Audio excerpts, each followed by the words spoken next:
Assalamualaikum warahmatullahi wabarakatuh.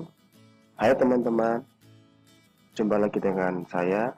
Oke, kali ini kita akan membahas tentang penelitian pendidikan matematika. Apa itu penelitian pendidikan matematika? Nah, ini merupakan rangkuman dari bab 1. Bab 1 ini tentang pendahuluan. Oke, kita masuk materinya ya. Untuk yang pertama, poin A tentang penelitian tujuan, ciri-ciri, dan fungsi. Jadi nanti ada 4 yang dibahas di sini.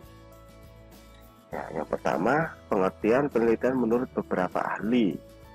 Jadi di sini nanti akan ditampilkan atau dijelaskan beberapa pengertian penelitian dari beberapa ahli. Nah, yang pertama ada Taxman 1978. Ini mendefinisikan penelitian dengan pernyataan sederhana. Jadi pandangannya, penelitian itu dalam bahasa Inggris research adalah suatu langkah sistematis untuk mendapatkan jawaban yang diperoleh tersebut bersifat abstrak dan sangat umum, general, seperti jawaban yang sering diperoleh dalam penelitian dasar. Nah, seperti itu. Nanti ada lagi yang kedua, G dalam Sumanto 1995 menegaskan bahwa penelitian adalah penggunaan metode ilmiah secara formal dan sistematis untuk menjawab dan menyelesaikan suatu masalah. Nah, ini ada kata yang sama, yaitu sistematis gitu. Nah, untuk selanjutnya masih tentang pengertian penelitian, ini ada Rusvendi 1998 yang menyatakan penelitian itu cara mencari kebenaran melalui metode ilmiah. Nah, ada metode ilmiah seperti yang tokoh kedua tadi. Karena penelitian mengungkapkan kebenaran jawaban atau temuan dengan metode ilmiah, yaitu merumuskan masalah, melakukan studi pustaka, merumuskan hipotesis, mengumpulkan dan mengolahnya dan membuat kesimpulan. Jadi ini tahap-tahapan bagaimana melakukan penelitian. Di sini disebutkan secara jelas untuk Rusvendi sendiri ini. Nah, yang keempat ada tokoh Sukardi 2004. Nah, ini berpendapat bahwa penelitian itu cara pengamatan atau inquiry dan mempunyai tujuan untuk mencari jawaban permasalahan atau proses penemuan, baik itu discovery maupun invention. Oke, jadi discovery dengan invention itu sama-sama penemuan, tapi ada perbedaan. Selanjutnya ada tokoh Kerlinger 1986 yang menyatakan proses penemuan yang mempunyai karakteristik sistematis, terkontrol, empiris, dan mendasarkan pada teori dan hipotesis atau jawaban sementara. Jadi ini lagi-lagi kata kuncinya adalah penemuan dan ada kata sistematis. Nah, jadi hampir sama semuanya ini. Nah, ternyata ada lagi tokoh keenam, ini Yosef dan Yosef dalam Sukardi 2004. Penelitian adalah suatu seni dan ilmu, jadi art and science yang bertujuan untuk mencari jawaban terhadap suatu masalah. Jadi ini ada menyangkutkan kata kunci seni di sini dalam penelitian itu. Nah, untuk selanjutnya ada Sukardi. Penelitian adalah proses yang mempunyai karakteristik sistematis, terkontrol, empiris, dan mendasarkan pada teori dan hipotesis atau jawaban sementara. Nah, ada sistematis, ada terkontrol, ada empiris seperti tokoh-tokoh yang sebelumnya juga. Nah, ini yang ke-8, yang H. Ini ada Kamus Bestos New International. Penelitian adalah penyelidikan yang hati-hati dan kritis dalam mencari fakta dan prinsip-prinsip. Suatu penyelidikan yang amat cerdik untuk menentukan sesuatu. Nah, sesuatu di sini yang jelas adalah kesimpulan. Artinya itu. Demikian tadi merupakan beberapa bagian dari penelitian. Jadi intinya dari penelitian tersebut adalah langkah sistematis untuk menemukan suatu kesimpulan. Oke, kita masuk pada tujuan penelitian. Nah, tujuan penelitian di sini ada 3, yaitu A. Mengembangkan dan menjelaskan. Yang B. Memperoleh informasi baru. Yang C. Menerapkan, memprediksi atau mengontrol variabel. Nah, variabel itu apa? Variabel adalah sesuatu yang diteliti di sini nanti. Ini bisa yang berpengaruh maupun yang dipengaruhi. Nanti ada jenis variabel nanti di bab selanjutnya ya. Oke, untuk yang bagian 3 ini ciri-ciri penelitian. Ciri penelitian itu ternyata ada A sampai K, berarti ada 11 ciri penelitian. Nah, ini ciri-ciri itu juga sebenarnya bisa berasal dari pengertian-pengertian yang dijelaskan para tokoh tadi yang sebelumnya. Jadi ada tujuan mencakup kegiatan pengumpulan data, kegiatannya terencana dan sistematis, menggunakan analisis logis. Yang kelima, memperhatikan aspek pengembangan teori. Jadi tidak boleh ngawur, harus sesuai dengan teori yang ada, ya sudah sepakati bersama ini. Nah, adanya observasi yaitu pengamatan. Selanjutnya adalah adanya pencatatan terhadap gejala yang muncul, ini adalah responnya. Nah, yang H, adanya kontrol terhadap variabel, jadi ada variabel yang dikontrol, tidak boleh dipengaruhi seperti itu, jangan sampai terpengaruh.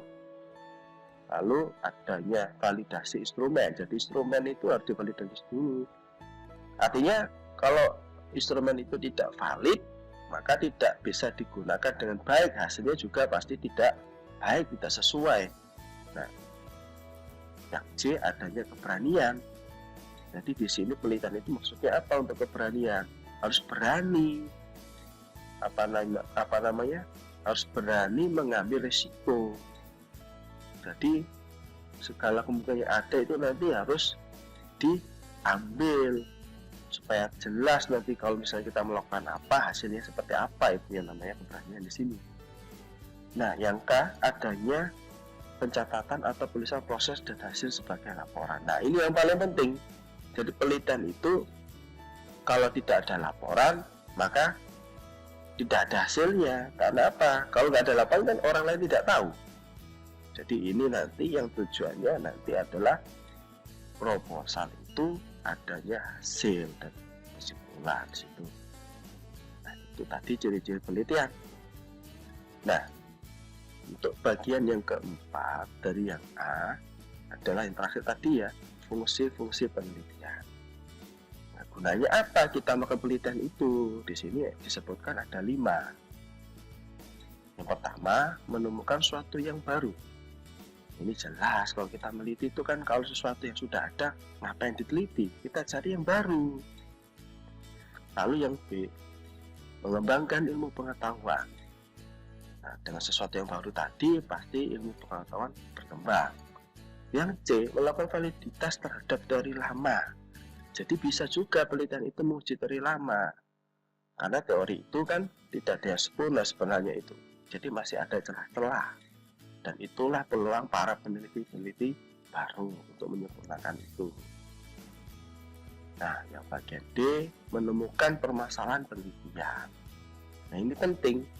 Kalau kita meneliti dalam penelitian, nggak ngerti masalahnya, ya, maka tujuannya tidak jelas jadinya.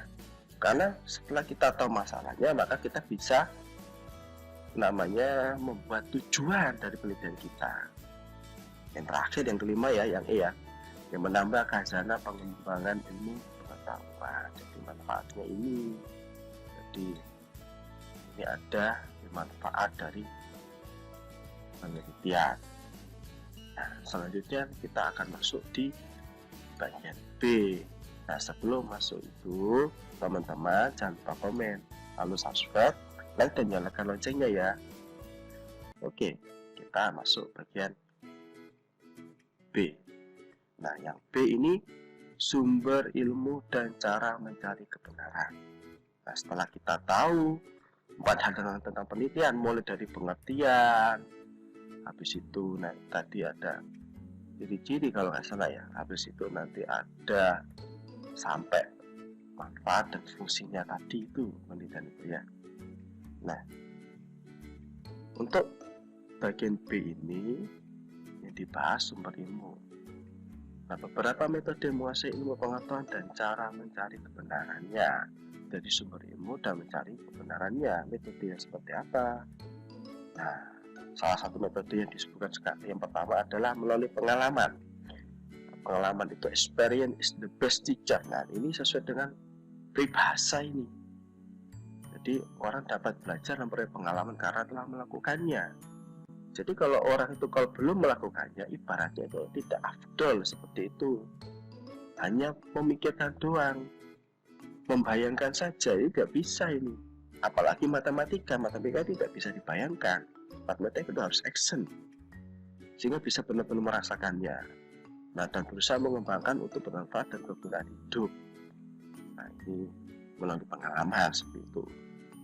Nah, yang kedua, melalui cara tradisi atau tenacity. Jadi ini tenacity itu istilahnya dari cara tradisi itu sebenarnya. Nah, ini maksudnya apa? Penguasaan ilmu pengetahuan melalui cara tradisi ini mempunyai beberapa ciri. Jadi ada cirinya. Yang pertama ya, memegang teguh kebenaran warisan budaya atau adat orang tua atau nenek moyang. Yang namanya tradisi itu kan berarti kan turun-temurun warisan. Nah, ini untuk yang ciri selanjutnya di slide selanjutnya ini. Nah, ini ada B sama C. Yang kedua sama ketiga, yang pertama dulu, yang B dulu. Ada pengulangan yang sifatnya membenarkan. Jadi yang warisan tadi itu nanti dicari mana yang apakah ada kebenaran atau tidak. Berarti nanti semakin menambah validitasnya. Semakin terjadi pengulangan yang bersifat menyimpang dari yang membenarkan akan dapat mereduksi kepercayaan yang ada. Jadi kalau ada kebenaran, menambah kebenaran, jadi semakin valid. Kalau yang nambah adalah pengulangan atau yang nambah adalah yang menyimpang, istilahnya yang tidak valid, maka kepercayaan terhadap hal tersebut akan berkurang. Nah, ini yang C menimbulkan ketidakpastian nilai kepercayaan. Tidak terjadi konflik di masyarakat. Jadi ada warisan tadi karena ada yang namanya reduksi tadi sehingga semakin tidak pasti. Ada yang masih percaya, ada yang tidak. Oke ya, ketiga. Jadi yang ketiga itu melalui metode otoritas. Metode apa itu? Metode ini digunakan untuk menguasai ilmu pengetahuan jika metode pengetahuan tidak dapat digunakan secara efektif. Jadi ini metode yang membackup istilahnya metode yang sudah ada itu diambil alih dengan prinsip yang baru. Jadi itu intinya nanti. Nah, untuk yang keempat melalui metode deduktif dan induktif. Nah, ini istilah di matematika deduktif dan induktif ini. Nah, ini logika deduktif adalah cara berpikir untuk mencari dan menguasai ilmu pengetahuan yang berawal dari alasan umum menuju ke arah yang lebih spesifik. Nah, ini intinya deduktif ini apa? Intinya adalah umum menuju ke spesifik.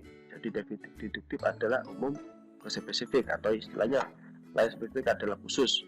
Dan logika induktif merupakan proses berpikir yang diawali dengan fakta-fakta pendukung yang spesifik menuju pada hal yang bersifat lebih umum. Jadi lawannya ini kalau induktif. Kalau induktif berarti yang spesifik ke umum, spesifik atau khusus ke umum. Ini kata kuncinya. Untuk memperoleh kesimpulan, karena tujuan dari penelitian adalah mendapatkan kesimpulan kan gitu. Oke. Setelah 4 ada 5. 5 ini menggunakan pendekatan ilmiah. Jadi maksudnya pendekatan ilmiah adalah metode mencari kebenaran atau menguasai dan mengembangkan ilmu pengetahuan yang paling tinggi. Yang paling tinggi apa? Nilai validitasnya, berarti nilai kebenarannya paling tinggi, yang paling diakui banyak orang bahwa itu benar dan ketepatannya. Jika dibandingkan dengan berbagai macam pendekatan yang telah diuraikan sebelumnya. Jadi biasanya pendekatan ini itu tidak satu pada suatu hal. Jadi ada beberapa, tapi nanti diambil mana yang paling mendekati kebenaran dan dipercaya banyak orang. Orang siapa? Ya para ahli di sini. Yang keenam, menggunakan pendekatan wahyu. Pendekatan wahyu digunakan sebagai cara untuk memperoleh ilmu pengetahuan yang bersifat dogmatis. Nah, nanti coba dicari dogmatis ini apa. Ini bisa bahan sebagai bahan diskusi nih.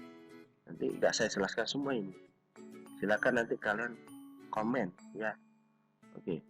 Langkah ini dilakukan berdasarkan suatu keyakinan bahwa kitab suci yang diwahyukan kepada para nabi dan rasul adalah benar. Nah, ini yang jelas ini berkaitan dengan kitab suci masing-masing agama. Jadi ini pengikutnya ini menganggap isinya benar atau tidak, ini dinamakan pendekatan wahyu di sini. Nah, itu tadi penjelasan dari bagian B. Penjelasan selanjutnya untuk yang bagian C, klarifikasi atau jenis-jenis penelitian, akan saya sampaikan atau saya jelaskan pada video selanjutnya ya, supaya tidak terlalu panjang, nanti kalian bosan. Oke. Semoga video yang bagian pertama ini tentang pendahuluan bermanfaat. Oke, silakan komen, jangan lupa subscribe, like, lalu nyalakan loncengnya. Sampai jumpa pada video selanjutnya. See you.